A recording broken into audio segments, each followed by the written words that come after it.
hey, and all those other greetings, Spade Adventures. I'm Jenspins, welcoming you guys back to my gaming unboxing channel, where today we have some more Mario Kart 8 Deluxe Booster Pass, the final wave of DLC that is in the game. We've got 4 new characters, 17 Mii costumes, 8 new tracks, an entire music selection mode. We finally got, like, friend codes where you can actually join each other's rooms. Like, oh, that is amazing.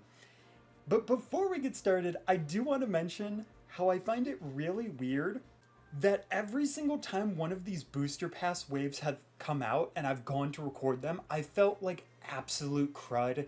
Either I'm super tired, I'm sick, my stomach's hurting, any number of things, and I have to constantly stop, re-record them. It's so silly. And like, today is no different. Like, and on top of it, my hair is just a complete mess. I've tried to put it in a ponytail to like make it work with the whole like biker outfit thing. Like, woo, we're being cute today. Yeah, no, it looks better, but it's still being weird around this part. And I'm sorry, I'm gonna look like a weird Frankenstein diva today. I gotta say, I'm feeling like this is the final content for Mario Kart 8 as a whole. If it is not, I think I'm gonna lose my mind a little bit. Like, don't get me wrong.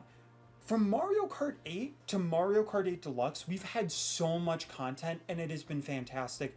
But I literally got the original Mario Kart 8 as a housewarming gift from my parents when I was in like high school. And this is like high school freshman, maybe even 8th grade. Now, I'm like a few semesters away from graduating college. And the thing is, I took a few years off and it's almost been like a freaking decade between all of the things that have happened. Like, I could literally list off a huge amount of like historical events and like personal events that have happened between 8 Deluxe and Mario Kart 8's original release. It's ridiculous. But not only that, we finally have Diddy Kong in the roster. I've been saying this forever, that it never felt like a completed roster without Diddy Kong, and they finally grew some mother frickin' and put him in here. It's fantastic. I'm so glad they did. We've got Funky Kong, so those guys are really happy. We've got Pauline and Peachette. Strange choice, but it kind of makes sense. Now, I'm deciding to go with Diddy Kong here. I'm not sure if I've done the vehicle combo here, because I forgot to check.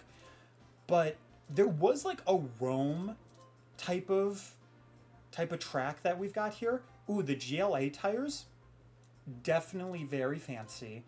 And then kind of camping. We're going fancy camping. I guess that would have worked with like Vancouver or something. But for the Acorn Cup, we have the Rome Avanti, which in tour, pretty fun track. I'm excited that it's here. Not surprised. They put basically all the tour tracks in here, and they actually stopped adding content to tour so that it wouldn't be like, oh, the DLC's over, but they're adding more stuff to tour, and is it coming to Mario Kart 8 Deluxe? That kind of a thing. We still don't have all the tour tracks in here, but it's not that big a deal. But like I was saying, Rome, pretty fun track. It's not one of my favorites, but it's not one of my least favorites. I'd say it's like high middle tier for me. Then DK Mountain, which is super exciting to see it come back. That is a nostalgia trip for me. Absolutely love that it's back, and it's just a cool concept for a track. Then we've got Daisy Circuit. Honestly, my least favorite Daisy track.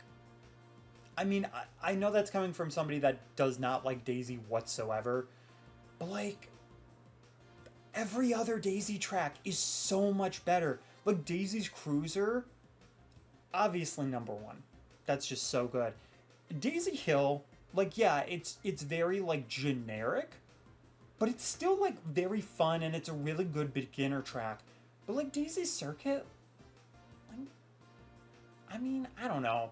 It just feels like you're going on to, like, an internet fan site and seeing like a course that somebody that really ships like Daisy and Luigi together made, and like it makes sense, but it's still kind of like, yeah, okay. And then of course we have Piranha Plant Cove, which I'm not gonna lie, I was a little bit disappointed by, because it's finally like a PD Piranha track, and that's so cool.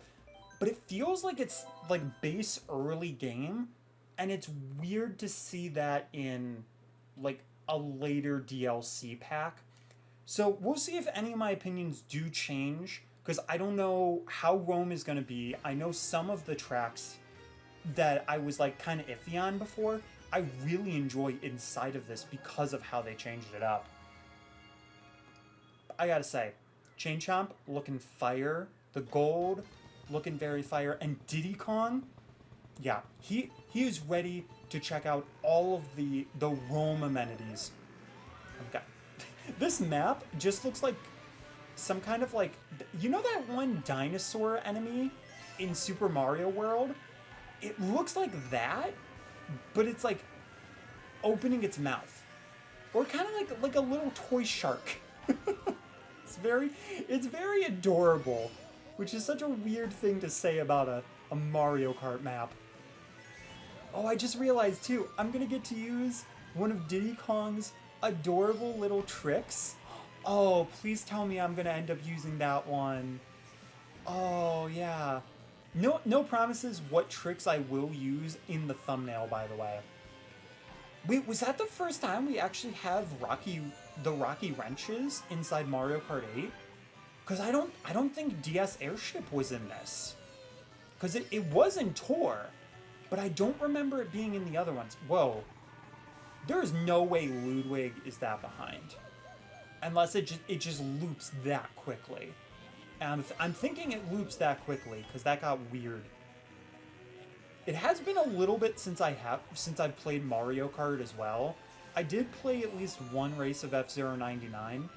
I know, it's so much that I would forget all of the controls from Mario Kart 8 Deluxe. Man, there are a lot of bypass spots in here where we're just going the opposite direction. And like, I know this track decently well, but it was later in Tour, so it's not like I would be so knowledgeable and dominating. This is the part of the track that I know the most, though. The little choppies shoving at the bridge. Oh, it's so cool. I wish that Coliseum part was so much larger. Hey, maybe we'll get like a Mario sports game, but it's all the Mario characters fighting to the death in a Coliseum. Yeah, nobody saw it coming. All the cute little jousting mini games and sword duels. I guess King Bowser would be at the top, just like in a toga. Sometimes he'd breathe fire down onto the Coliseum. Think about it, Nintendo. We can make some big bucks with Mario Coliseum. Oh my goodness. I was gonna make some joke about like, nostalgia, I'm home, and then they immediately zoomed out from the cannon. It would have been great if they like zoomed into the cannon and like fired the camera all the way towards like the actual Grumpy Mountain. But hey, I still appreciate it. Alright, sorry about that, guys. But yeah, has that DK cannon sign always been there? I know that's such a silly question, but I don't remember it usually being there.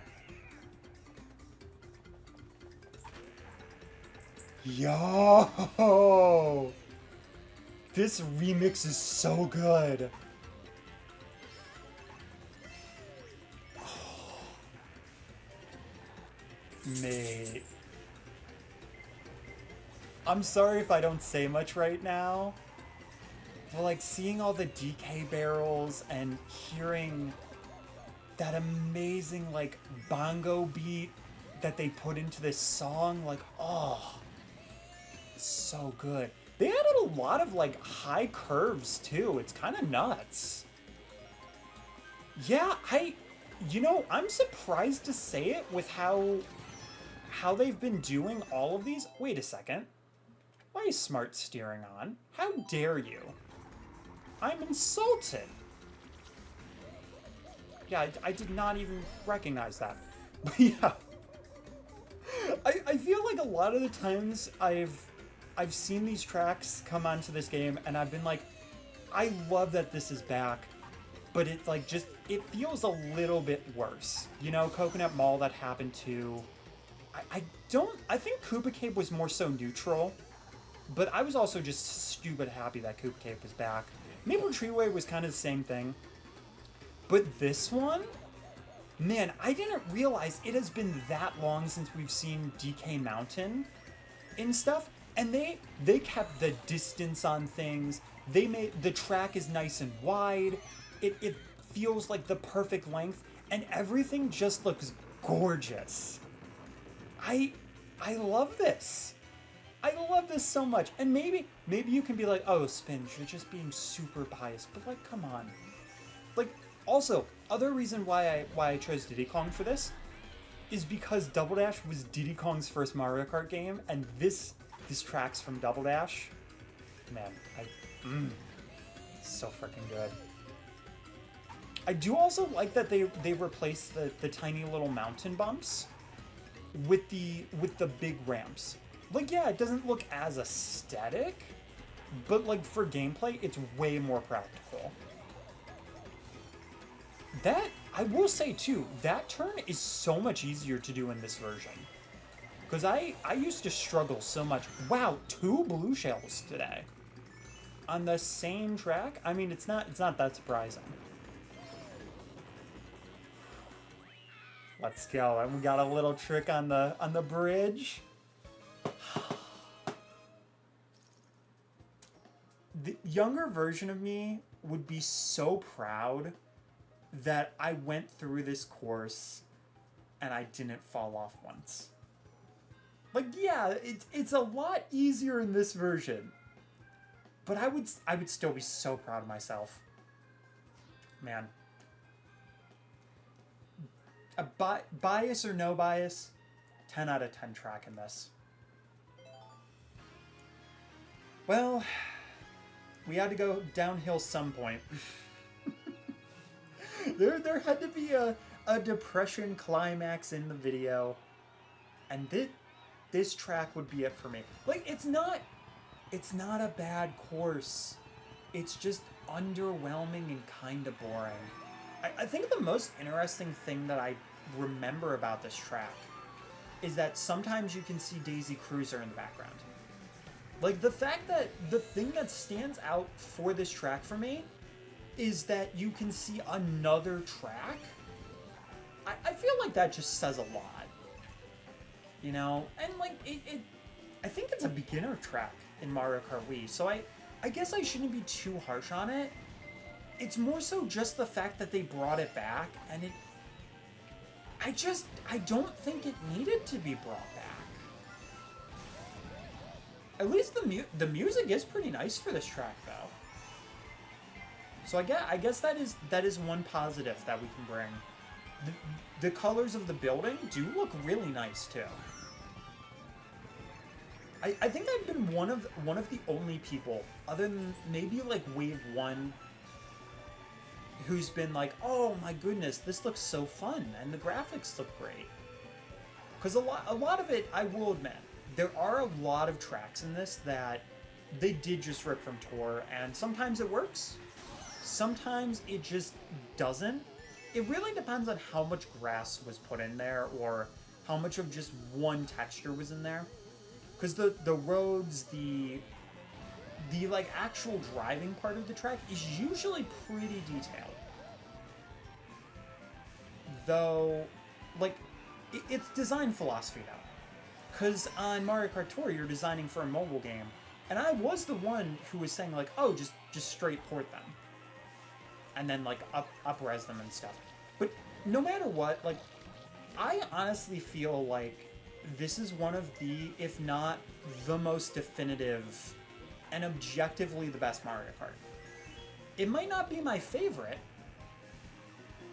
But I do think that if somebody were to go up to you and be like, oh, this is the best Mario Kart in the series, like just from a content standpoint, and they were talking about 64, they were talking about Double Dash or Wii, I guess if you argue custom tracks for Wii and modding scene, I could definitely see an argument there. But I think I've said this many times before. Overall, though, official content, there is so much that's here, and that's just really cool.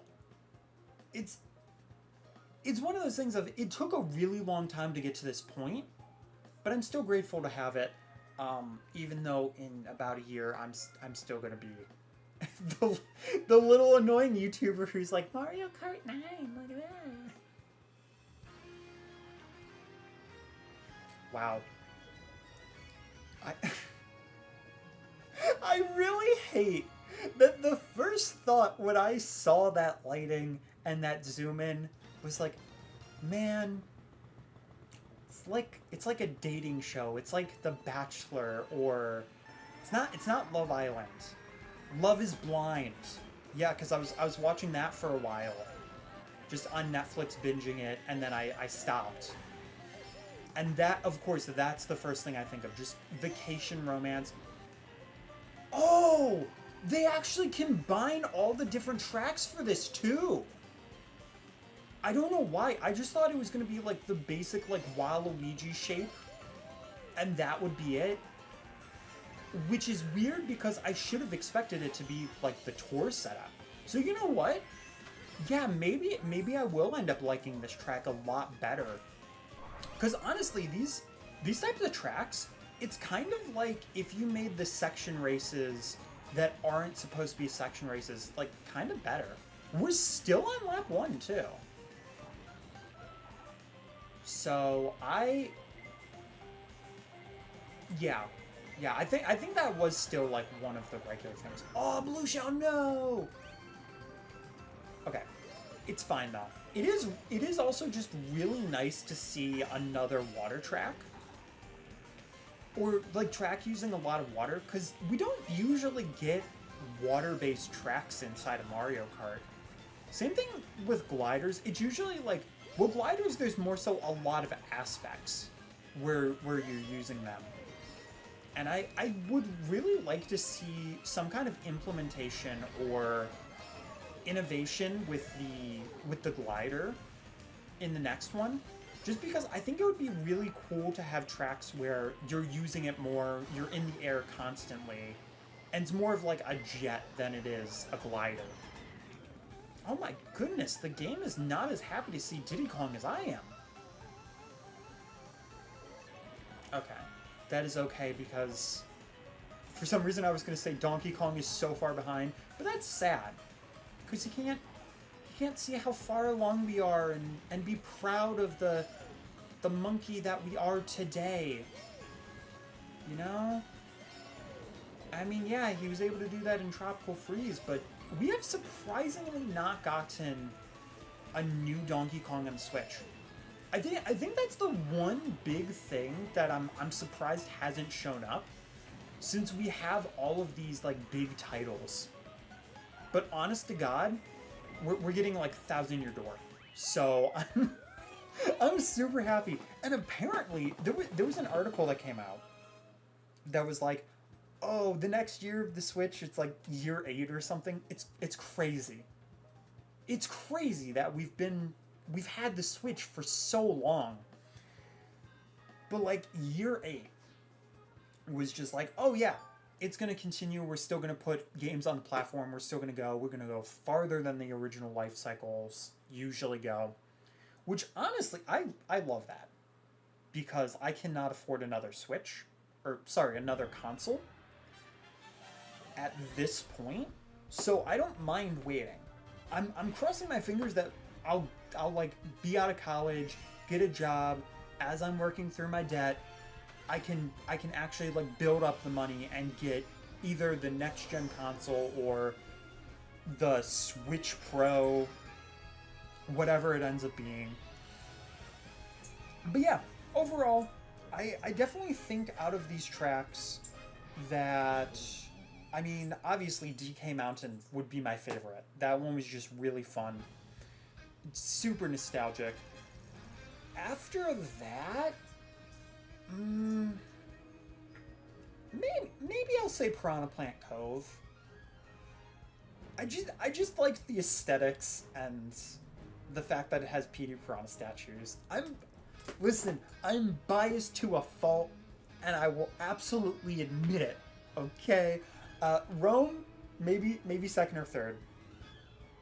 Like, well, it'd have to be third unless I tied it with Piranha Plant, and then of course Daisy Circuit, like that, fourth. Like, honestly, again, not a bad track. If you guys love it, and you're like, man, you keep dogging on one of my favorite tracks, I'm so sorry, but like, we have a difference of opinion, and listen, I could be so savage right now, but I'm choosing the nice YouTuber route because I want to keep subscribers. Anyway, though, guys, that's gonna be it for this video. If you enjoyed, make sure to hit that like button. Share us out with everyone known love, brother, mother, sister, father, brother. I'll see you guys in the next one. All right, guys, keep your toes safe. Thank you for watching my video, guys. If you look over to the left, you can see a playlist of one of my many playthroughs on the channel, as well as a fun video up above it. And if you look over to the right, you can subscribe to the channel, as well as see another video either from my channel or one of my friends' channels. Either way, it's sure to be a fun time. Again, thank you guys for watching, and I hope to see you in the next one. Keep your toes safe.